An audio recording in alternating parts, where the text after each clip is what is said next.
daar dan?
The Netherlands, a small country shaped by water and by the people who refused to give in to it. For centuries, the Dutch have battled water as generations stood, united against this force. Because safety isn't a given, it's something you build together. In 1949, we stood at the cradle of NATO, bound by the belief that peace is protected through unity and strength. Since then, NATO has shielded us, sparing 3 Dutch generations the horrors of war. As the Dutch unite against the sea, NATO allies unite to share the burden of defense and security. With deeper commitments and collaboration, we stand even stronger. Backed by partners around the world, 32 nations stand as one. We stand firm against our foes, on land, at sea, in the skies, in space, and cyberspace. Peace is our purpose, deterrence our shield, readiness our promise. NATO is not just about nations, it's about people, leaders, soldiers, citizens, each playing their part to protect the life we've built for ourselves and future generations. NATO, security through strength.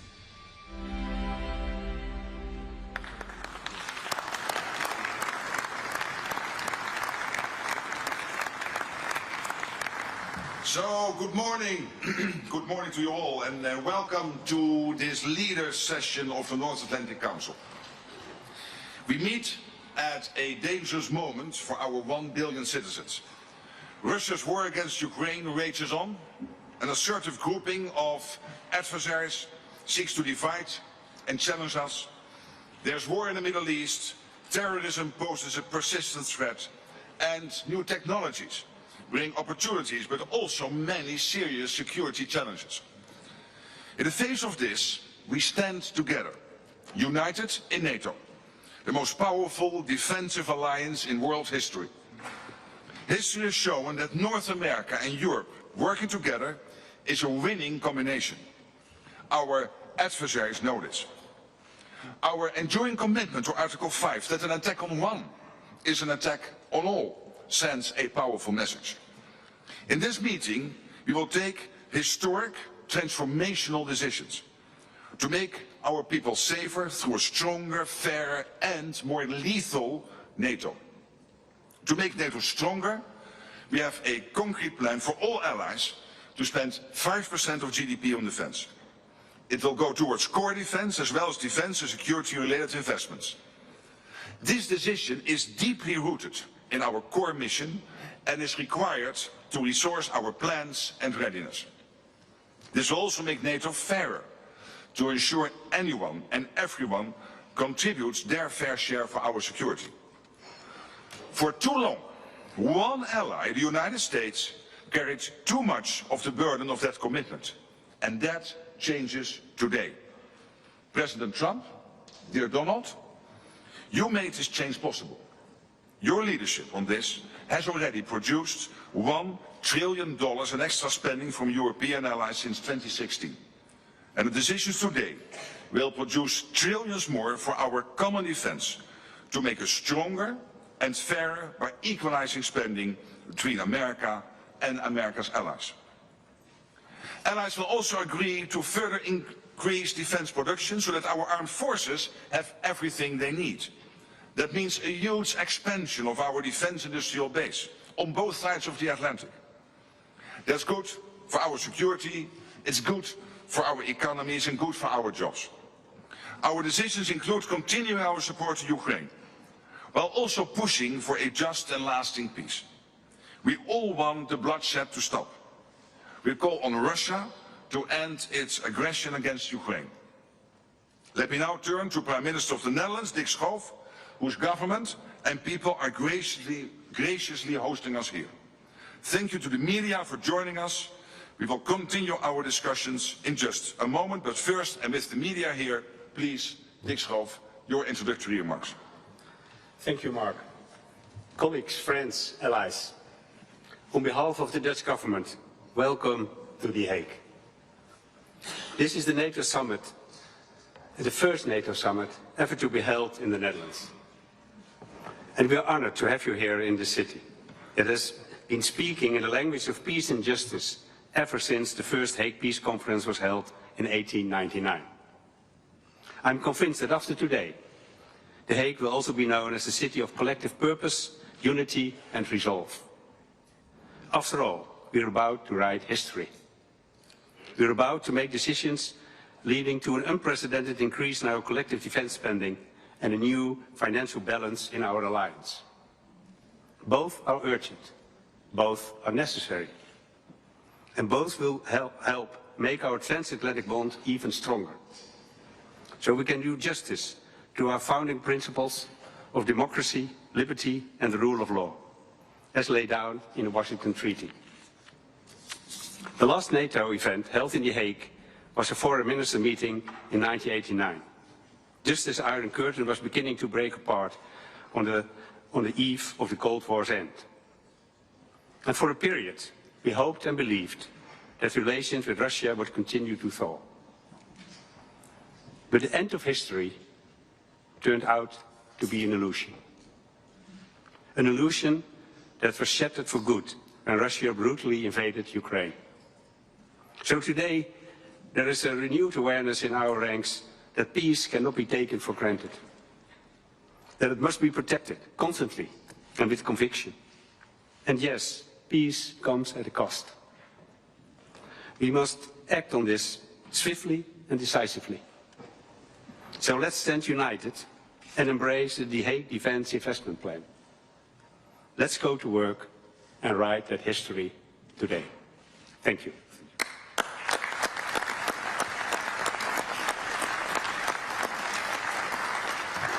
So thank you for the media for joining us, but in the spirit of democracy, I have to ask you to leave the room now. Thank you.